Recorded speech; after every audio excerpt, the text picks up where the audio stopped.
Hey y'all, it's Jennifer. Welcome back to my channel. Today I am coming to you with my mid-month wrap-up for the month of May. I didn't ever post a wrap-up in April because I really didn't finish much of anything. I started a whole lot of books and didn't really make progress on very many of them. Those that I did finish, I feel like I reviewed pretty well in vlogs. So I didn't really see the need to recover old ground by filming an April wrap-up. But I have already read some really great books here in the month of May. The date that I'm filming this is, I think, the 14th or 15th. So this is right smack dab in the middle of the month. I am getting ready to go out of town and I am hoping to read a lot. I'm hoping to read a lot on my vacation, and I'm thinking that that might mean that I will have a lot of books to talk about come the end of the month. So it might be best to wrap these up that I just read before I even go on vacation.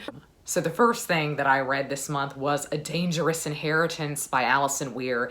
And this is a historical fiction that is told in dual timelines. So the first timeline is happening around the time of Lady Jane Grey, the 9-Day Queen of England, and it's from the perspective of her sister.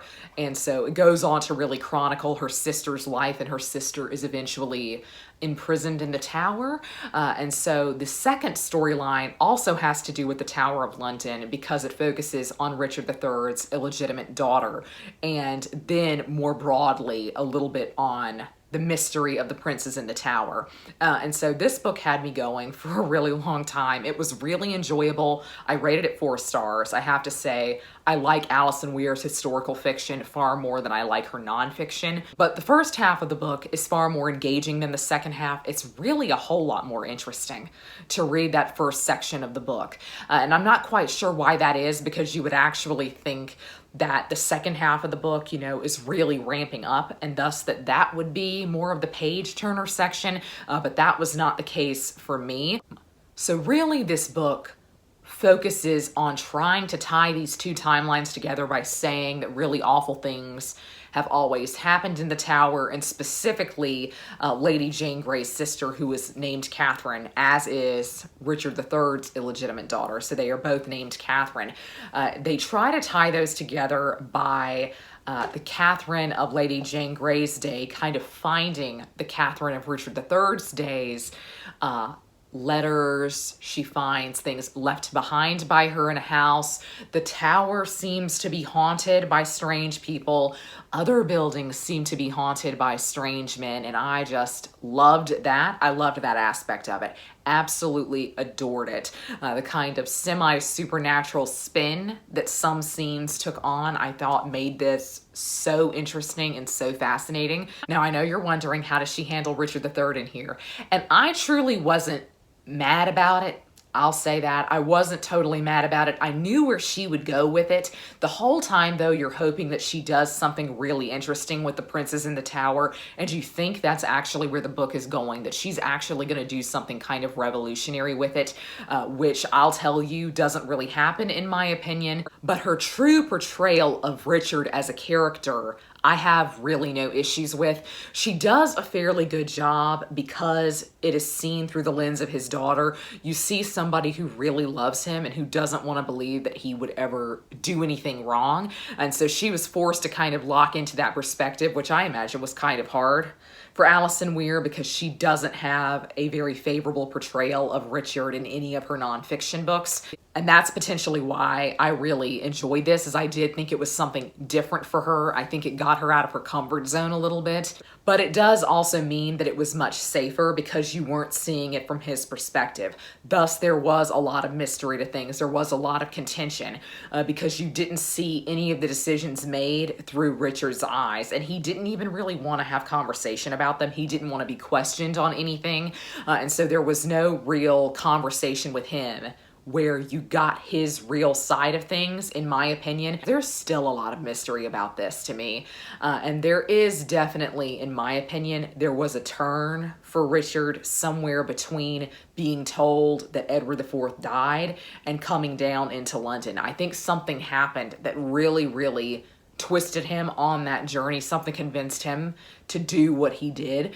There definitely is a shift in Richard, to me anyway, as he kind of goes into the Lord Protector role. And I think this book does try to explore that because the big moment for me is when he kills Hastings. And that's a really massive moment in this book for Kate, his daughter, who kind of witnesses it in a roundabout way. And so people are kind of questioning why on earth would he kill somebody who had been a pretty good friend to him and was certainly loyal to his brother, the former King of England, Edward IV. So I definitely think something happened before that that turned Richard's opinion and that turned how he decided to do things. That's my opinion anyway. And so I definitely think she did that very well. Unfortunately, the side of things with Lady Jane Grey's sister did fall into the more boring side of things after Jane Grey was out of the picture, in my opinion. But I am not a big fan of the Elizabethan time period at all. And I really, really don't like Queen Elizabeth as a figure, as a character. I really don't like historical fiction that has to do with her because I just dislike her, and I always have. And so if you really like Elizabeth and you like the Elizabethan era, that might be the timeline that appeals to you more. But this is a really interesting dual timeline historical fiction in that I was never really more invested in one timeline than another until towards the second half of the book, which I think was natural. That's where things are ramping up with Richard III and where things are kind of slowing down with Catherine Grey. So this is a pretty high recommend from me if you really like Wars of the Roses historical fiction. I think this is pretty surprising, and I think it's actually fairly unique. And I really like the way that she writes. I'm really encouraged from this experience to read more of Alison Weir's historical fiction. Next, let's move on to my first 5-star of the month. And yes, there's been more than one 5-star already in the month of May. So this is My Cousin Rachel by Daphne du Maurier. And this was just an absolute and utter delight. This is also in its own way historical fiction because it takes place at some point in the past. It's never specified when it actually is, though at some point he does mention, the main character mentions that the house has had a lot of work done on it in the 200 years since Parliament came through and wrecked things. So that kind of said to me English Civil War. So from that point on, I pictured this as taking place in the 1800s. But before that, I actually thought it was taking place in the 1700s. And so this book is, of course, about My Cousin Rachel. Our main character is Philip Ashley, and his cousin has constantly had to go to a place like Italy for his health for many, many years. And so one year he goes to Italy, he goes to Florence, and he meets Rachel. After he meets Rachel, they have a bit of a whirlwind romance and they get married. But then he dies under fairly mysterious circumstances, and Rachel then enters the picture back in Cornwall. She goes home to Cornwall and meets Philip. And so the whole time, you're really not quite sure what type of person Rachel is. And so throughout the book, you actually wonder, is she someone who is capable of murder, or is she someone who has really bad luck that she unfortunately gets into really bad situations unintentionally? I feel like I'm doing a very poor job of describing this because it's actually so utterly engaging. It is such a page turner, and it's so good for this time of year, in my opinion. I think Daphne du Maurier sometimes feels a little bit spooky. She feels a little bit autumnal, but to me, since the first half of the book takes place in Florence and in the summer, there's actually a real summery vibe to this to me, and not a kind of happy, sun-drenched summer where you're going to the beach and you're relaxing on vacation. No, this is like the heat of July. This is like 100-degree heat, sun with no clouds in the sky. It's a very oppressive, humid heat. And so I think this is actually a really good book to read this time of year as we get into summer here in the Northern Hemisphere. And so there is definitely a really oppressive atmosphere to this. You feel like things are closing in on you as the book progresses on and on. The weak point here, I would say, though I did give the book 5 stars because I just absolutely loved it and I saw the reasoning for this, but the weak point here, in my opinion, is Philip, who is the main character of the book, and the book is told in first person through his point of view. And Philip makes a lot of stupid decisions in this book, and you wonder to yourself the entire time, is Philip actually smart? Is he doing these things on purpose, or is he that foolish? And so there is a level of frustration with him as a character that does, I think, take the book down a little bit. I was not the biggest fan of Philip, but I would say it didn't tarnish my enjoyment of the book at all. I really, really enjoyed this, and of course I rated it 5 stars. This is probably my favorite book that I've read so far this year, potentially tied with the next book on my stack, but this book is absolutely fantastic. And I won't say that it's my favorite Daphne du Maurier because Frenchman's Creek is one of my favorite books of all time. I'm really due for a reread there, and after reading this, I thought about just ordering every book of hers and rereading the ones I've read just to see if they hold up, and I imagine they do. This was a really, really magical experience. It was atmospheric and it was really imaginative. It was really vibrant in that I thought that you could very easily see things, and it was also incredibly beautifully written. While the main point of the book is definitely the mystery and kind of figuring out who Rachel is, I think that you keep reading this because her writing is so compelling, because you want to see how she's going to describe Cornwall. The descriptions are just so wonderful, and I think everything in the book is so easily visualized. This is absolutely fantastic, and I highly, highly recommend it. The next book that I read this month was also 5 stars and is also potentially my favorite book of the year. I'm debating it between this and My Cousin Rachel, but that is A Brightness Long Ago by Guy Gavriel Kay. Now, I did read another book by Guy Gavriel Kay earlier in the year, which could also contend for the spot of my favorite book that I've read so far this year, and that was more Viking inspired. This is Italian Renaissance inspired, and it is truly exquisite. Everything about this book is so beautifully written. It is so well thought out. This is his newest book, but as I understand it, he has written another book that is set in this kind of fictional version of Renaissance Italy. And so this book actually functions a bit as a prequel to that. The main conflict of this book focuses in on the rivalry, the hatred between these two mercenary leaders who are based on actual real condottieri from the Italian Renaissance. The real families are the Montefeltro and Malatesta families, I believe, and they were really big names in Renaissance Italy. And the condottieri in Renaissance Italy were essentially mercenaries, and so you could hire their armies to protect you if you were, say, a small city-state. Florence would hire condottieri, Siena, Ferrara, these kind of smaller towns that were up in the hills that really couldn't afford to have a standing army would hire out people like this. And so you're never quite sure, though, of their loyalty because they can be bought out. Perhaps you paid them to siege a city. Well, if that city has more money and they're willing to pay them off, then you no longer have your army. And so these two men have been in a rivalry and have been in essentially a family feud for a very long time. Their families hate each other, their armies hate each other, and you're not really quite sure what the impetus for this hatred was. But what cemented my love of this book more than Guy Gavriel Kay's absolutely exquisite writing style, there is an entire chapter in this book on a fictional version of the Palio, which is the horse race that they run every year in Siena. And it takes place in a fictionalized version of Siena. It is just so wonderful, and it's really, really heart-racing. It's a really exciting chapter. Characters that are clearly meant to stand in for members of the Medici family appear. There are a lot of famous references in this, if you are very familiar with the Italian Renaissance, that make this book extremely enjoyable, because I think Guy Gavriel Kay understands what makes the Italian Renaissance interesting. And I said this also with his book on essentially Viking England and Alfred the Great. I think he understood what made Alfred the Great fantastic, what made Alfred the Great a figure worthy of study.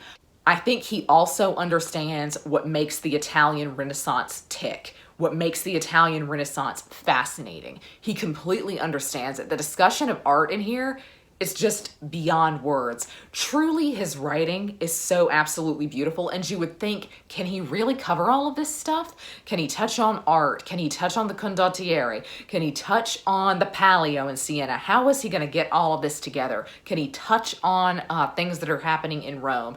Yes, he can, and he weaves it together seamlessly. Now, I would be curious to know, as somebody who is not very familiar with the history of the Italian Renaissance at this time, and I would say this is 1450s to maybe 1480s, it's actually probably fairly early on in the Italian Renaissance in terms of some of the things that he references happening that I know had a historical equivalent. I would be curious to know if somebody who is not all that familiar with the time period really enjoyed this, or were you maybe confused by it? Maybe you thought there were too many disparate things going on, because in so many ways this does feel like historical fiction, and so did his book set kind of in a fictionalized Viking England. It also felt very historical fiction, though there were more magical elements in that than there were in this.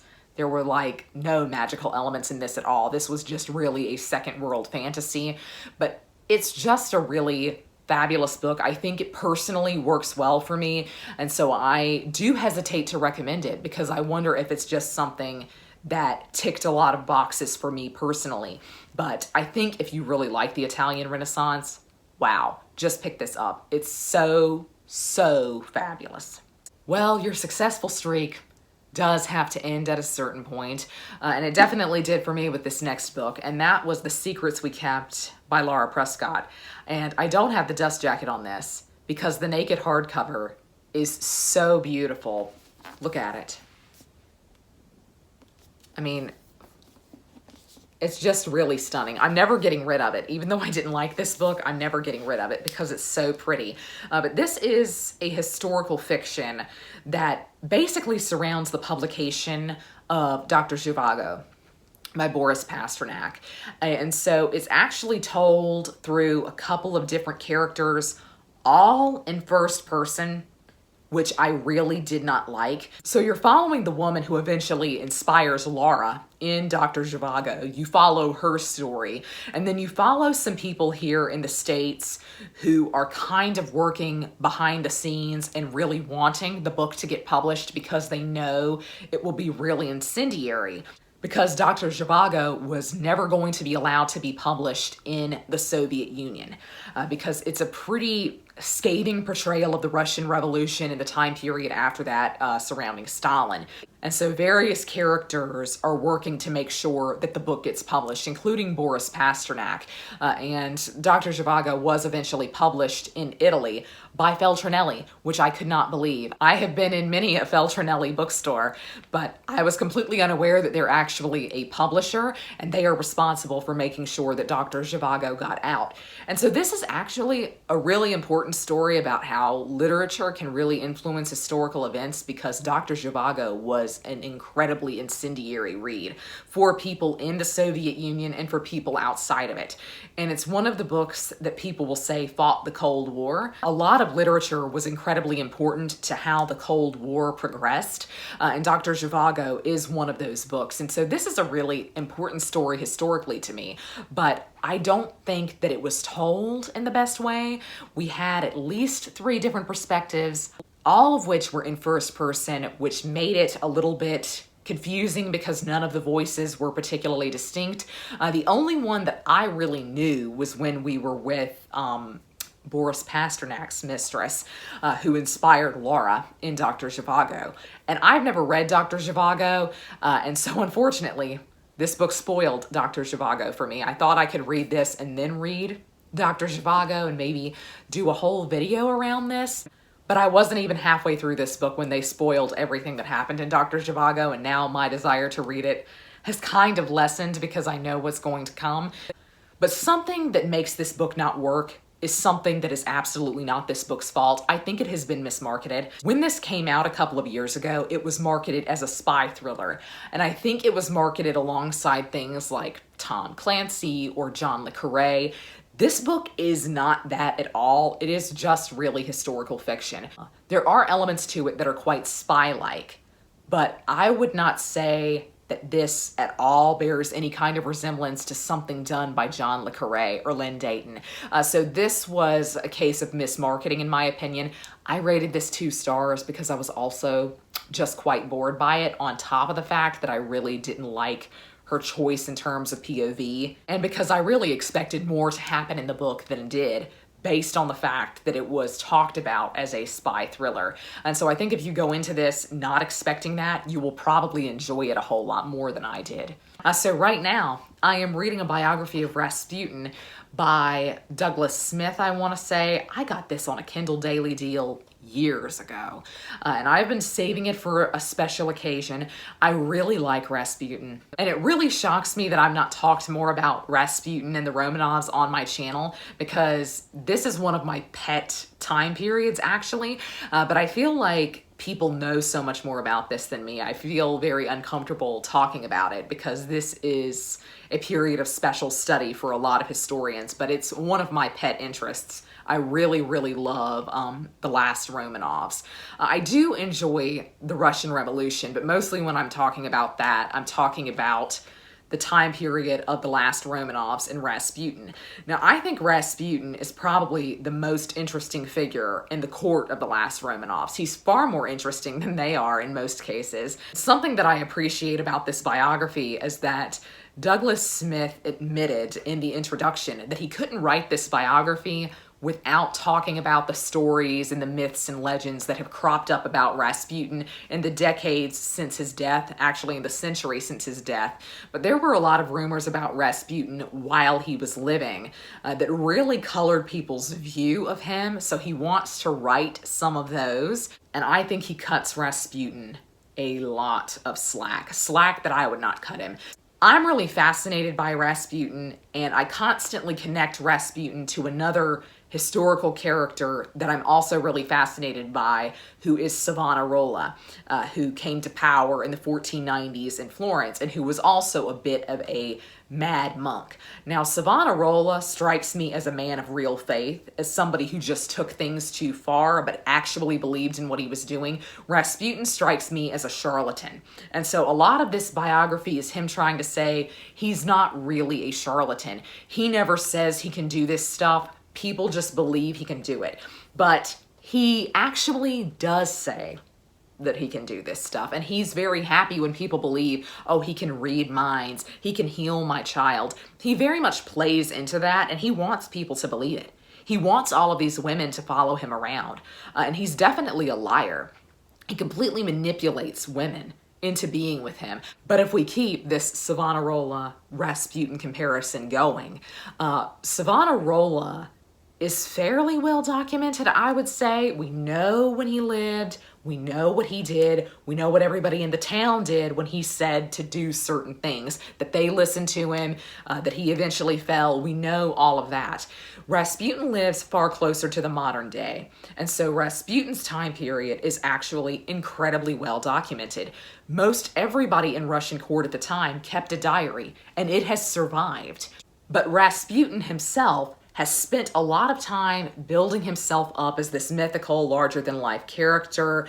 He's played into these things that people accused him of being, and so what you're left with is a lot of hearsay and a lot of rumor, and the real Rasputin is kind of buried down in these stories.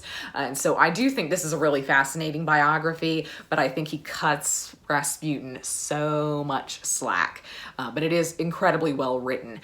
But I gave in and ordered an edition of Trotsky's History of the Russian Revolution, which was also a really contentious book published in Russia at the time because it was very anti-Stalin, if I'm remembering correctly. And so I'll be interested to read it from Trotsky's perspective. Trotsky is another one who really fascinates me, mostly because of Animal Farm.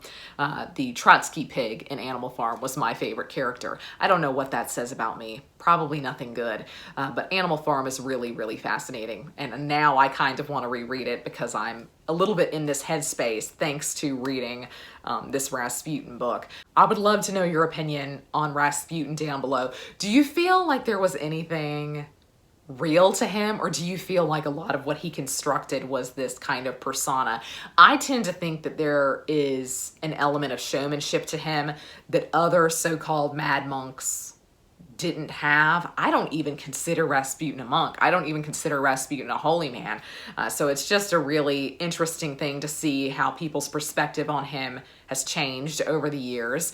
But those are all of the books that I have read so far this month. If you have read any of them, I would love to know what you thought of them down below. And I'd love to know what you have read so far this month. But that's going to be all for me today. I hope you're all having a great week. Happy reading. Goodbye.